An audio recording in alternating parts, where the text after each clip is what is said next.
So I just kind of wanted to have an open, honest conversation about where I am in life right now. I've been doing a lot of vlogging, things I've been doing on the weekend, after work, before work, but not really at work, and that's for a specific reason.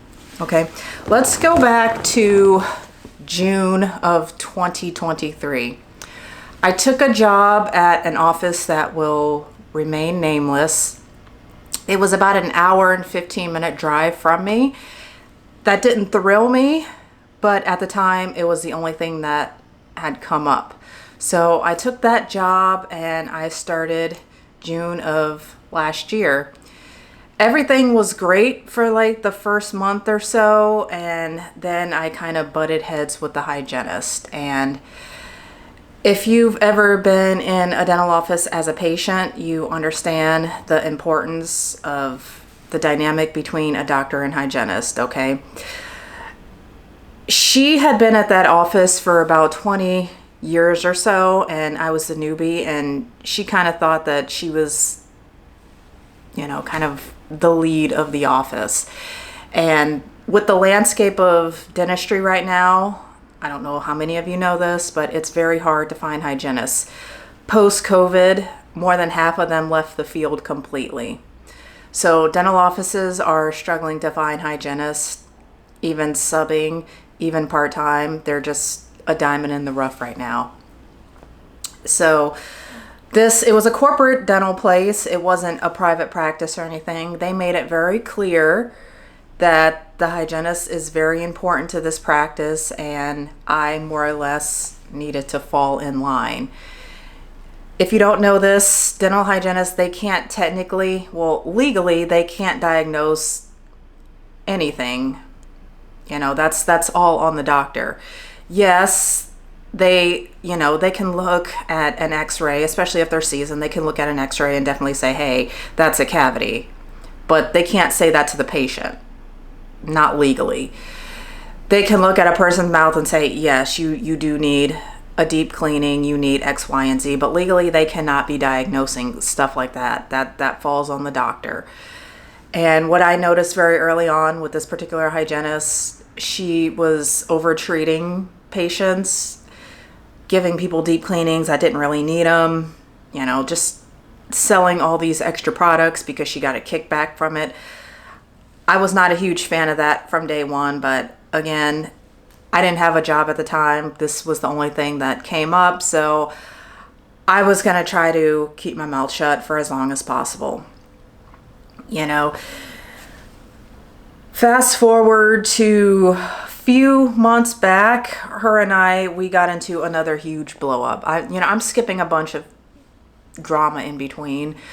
You guys don't really need to hear that, or maybe you do. Maybe I'll get some coffee and some alcohol at some point and, just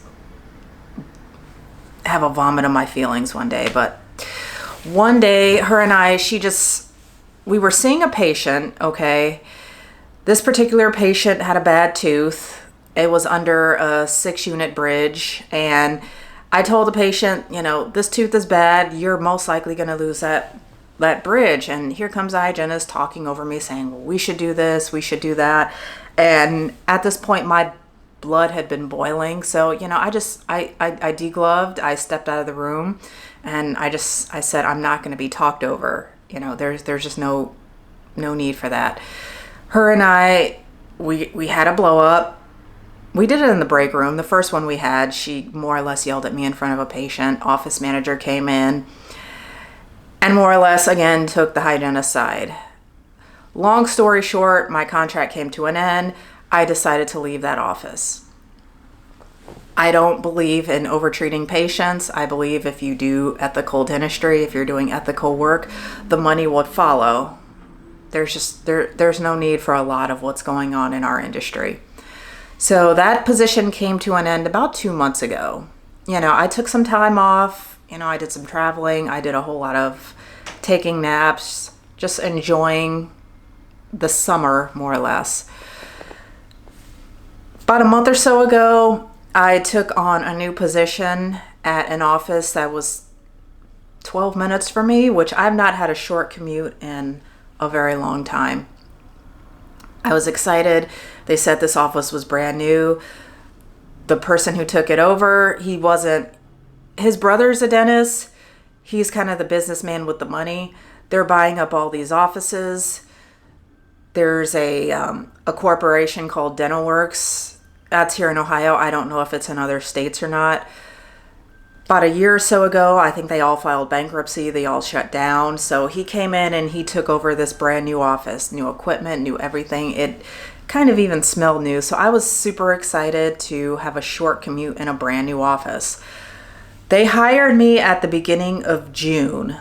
Okay, they said they told me that they didn't have staff yet, but within a few weeks that they were going to have front desk, they were going to have assistant, hygienist, everything, so we could hit the ground running. Well, fast forward to, I don't even know what today is, August something, and they still don't have a staff. They have a front desk person. They technically opened about 2 weeks ago. I had been driving to Toledo, to their Toledo office in the meantime, which they told me that they would either give me reimbursement for gas mileage or they would put me up in a hotel, because from Columbus to Toledo, it's about a 2-hour drive, a little bit more given where the office was. So I was driving back and forth to Toledo for the past 3 weeks, getting zero reimbursement.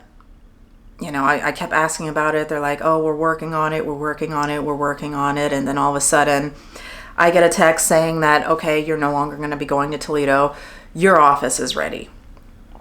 So I come into technically my office last week. They had no supplies, no equipment, and one front desk girl who I worked with her a few years ago. She was nice. And I'm just like, wow, what are we supposed to do with this? They even had the old Dental Works signs still on the building. So we had a phone number, you know, that patients could call and it would ring to our office. Patients were still confused because they're like, okay, is this office or is this Dental Works? I come in, basically all I can do is a comprehensive exam on a patient. You know, the x-rays were working. We had enough tools where I could actually see and diagnose patients with things, but I couldn't actually go in and do any work. I couldn't do any fillings because we didn't have a composite gun. We didn't have basically the hand tools for me to do fillings. There was zero that we could do with root canals. We had zero root canal material or equipment. We had extraction tools, but they had no first aid kit, no oxygen, no AED, nothing that we could do for crown and bridge. We didn't have materials to make temporaries. We didn't even have cement to cement on final crowns. It was just a shit show, for a lack of a better term. But they kept piling on patients saying, well, you need to be doing this, you need to be doing that, we need to be bringing in money. We couldn't even do basic cleanings on patients. They didn't have the little handpiece to go in and actually do the cleanings on patients. And this morning I go in and there's 6 people on the schedule, 5 for cleanings, 1 for an extraction. Now I love pulling teeth. I'm very good at extracting. And I had all the confidence in the world that I could get these broken teeth out without, you know, a medical emergency. But still, you need everything in place just in case something happens. But I walk in and they don't even have prophy paste. You know, when you go to a dentist and you get your cleanings, that, you know, they go in and they do the little polishing after. They didn't have the material for that. So our regional manager, she told the front desk / assistant who was helping me to just go out and get toothpaste and that we can do adult cleanings with just toothpaste. And at that point I had it. You know, I said, I can't do this, and I left. This is technically the second job that I've walked out of. Even though I gave them my notice last week, because I do have another job that I interviewed for, and I will be starting next week. So I did give them my notice, and technically, yes, I should have given them more notice, but at the same time, I have been emailing and calling this owner with questions, concerns, just trying to keep the line of communication open, and he was just not returning anything. I was given all these promises during the interview. One of them was benefits, and I was messaging HR about, the health insurance and the 401k, and I was getting no response. And I was telling the owner all of my concerns about this office that I was supposed to be working at, and just nothing. So I don't necessarily feel bad about giving a week's notice, because I don't think they felt bad about not responding to me when all I wanted to do was keep a line of communication open. But when I went in this morning and they're telling me to do cleanings with toothpaste, I had it. When patients come into a setting like that where things are not set up, the TVs weren't even working. When a patient goes in and sees that there's two people running an office, they had a call center in India. A lot of people complain that they didn't even understand what was being told to them. It looks bad on me, okay? The owner's not there. They never see the owner. What they see when they come into the dental office, they see the dentist. And if they see a shit show being run, they're going to look at me, okay? That's my name that's going to be attached to that office. And I'm kind of a perfectionist to begin with. I'm not doing things half-assed. I'm not cleaning people's teeth with toothpaste. I'm not going to be doing treatment without proper precautions in place. I don't care how close the office is to home. I don't care how nice the office is. I am a clinician first and foremost. I want to do the best dentistry that I can with the abilities that I have. And if I'm not being supported in that endeavor, then I just can't be at a place like that. So I told them, I'm not doing this. And I walked out probably less than an hour ago. And they are blowing up my phone. And it is what it is. I don't know at what point dentistry became a commodity. There is a lot of money to be made in dentistry, okay? But at the end of the day, I swore to do no harm, and I take that oath very seriously. I want to be seen as a good doctor, a friendly doctor, someone who doesn't cause harm to patients. And if I'm not in an environment where I'm supported, if I'm not in an environment that puts patients' well-being over profit, then I just don't belong there.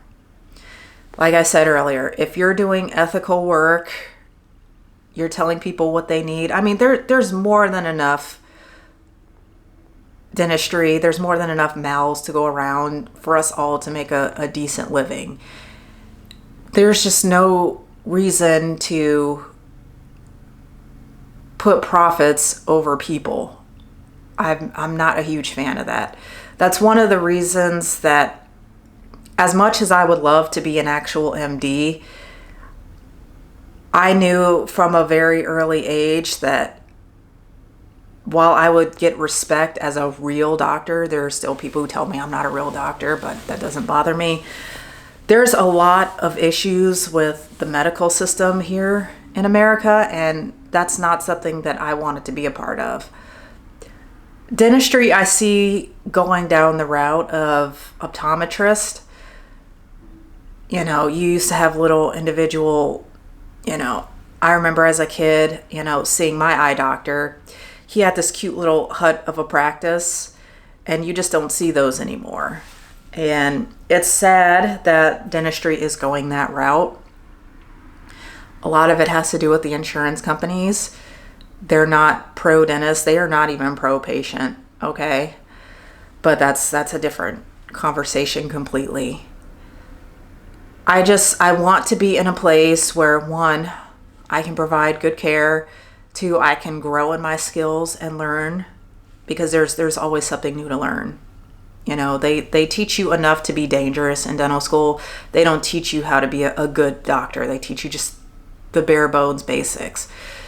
Learning implants, you know, learning complex surgeries, that's all stuff that I did on my own outside of school, and I will continue to pour into my education because that's what my patients deserve. Okay. I love being a perfectionist, like I said, so doing good work kind of feeds my ego, but patients benefit from it too. So hopefully this new position will deliver everything that they say they're going to. They're not going over the moon with promises and this, that, and the other. I was guaranteed a full team. I've seen the office. It's not the most up-to-date office, but they have patients, they have a front desk coordinator, they have hygienists, they have assistants, so I can go in and actually do work and be supported. The owner, Doc, he only owns 3 offices. He's very active in all of them. He also teaches at the Spear Institute, which if you're not into dentistry, I don't expect you to know what that is, but he's also a teacher. He's a mentor. That's the one thing I've been missing from my career for the past 10 years. I've always worked by myself and kind of just had to figure things out. I've never had a doctor that I could bounce ideas off of. I'm glad to be in a position now where I can do that. So yeah, that's where I am right now. So if you're not seeing me vlog about work or anything, it's because I'm not working right now, and I have the rest of the week off, and I'm just going to enjoy that, and I will let you guys know maybe in a couple weeks how this new job is playing out. So just wanted to give you that little update, and I hope you're all doing great, and I will see you on the next video. Peace.